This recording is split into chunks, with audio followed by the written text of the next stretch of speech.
आगामी में बिहार में होने वाले चुनावों को लेकर विधानसभा चुनावों में बहुजन समाज पार्टी ने अलग तरह की रणनीति बनाई है। बहुजन समाज पार्टी की राष्ट्रीय अध्यक्ष और उत्तर प्रदेश की पूर्व मुख्यमंत्री बहन जी की इस रणनीति से महागठबंधन को अब और भी टेंशन बढ़ गई है। बहुजन समाज पार्टी ने बिहार में होने वाले चुनावों की तैयारियां तेज कर दी है।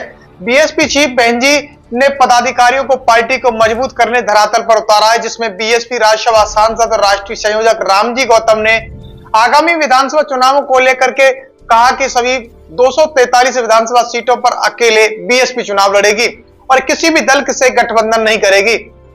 राजधानी पटना में आयोजित एक प्रेस वार्ता में उन्होंने कहा कि अगर बहुजन समाज पार्टी की सरकार बनती है तो कानून व्यवस्था बिल्कुल दुरुस्त देखी जाएगी, बहन बेटियों को सुरक्षा मुहैया कराई जाएगी, वहीं गरीबों और वंचितों के लिए कई योजनाएं लागू की जाएंगी।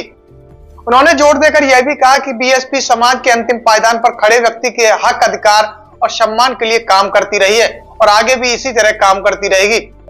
जिस तरह उत्तर प्रदेश में बहुजन समाज पार्टी का शासन रहा था, कानून व्यवस्था बिल्कुल दुरुस्त रही थी, चिकित्सा रोजगार के मामले में अव्वल नंबर पर मानी जाती थी।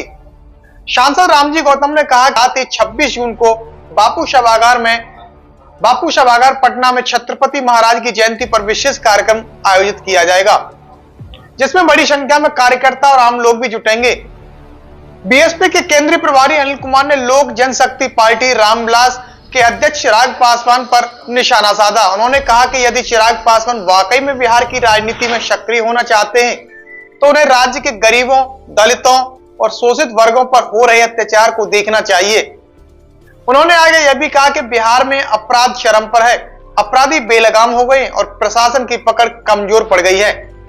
दलित, शोषित, वंचित समाज के लोगों के साथ हो रहे अन्य अत्याचार की ओर में उन्होंने चिराग पासवान को ध्यान आकर्षित करते हुए कहा कि सिर्फ बयानबाजी से कुछ नहीं होगा, जमीन पर उतर करके काम करना होगा। बहुजन समाज पार्टी के नेताओं ने स्पष्ट कर दिया कि पार्टी का उद्देश्य सिर्फ चुनाव लड़ना नहीं, बल्कि बिहार में सामाजिक परिवर्तन, सामाजिक न्याय और समता के सिद्धांतों को लागू करना है।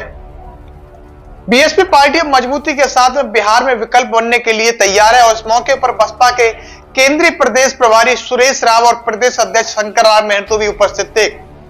बिहार में आगामी में होने वाले चुनावों को लेकर बहुजन समाज पार्टी भले इस तरह की तैयारी तेज कर रही है, लेकिन बसपा के वोटरों का लगाव अब भी बहुजन समाज पार्टी में पुनः झुकने लगा है।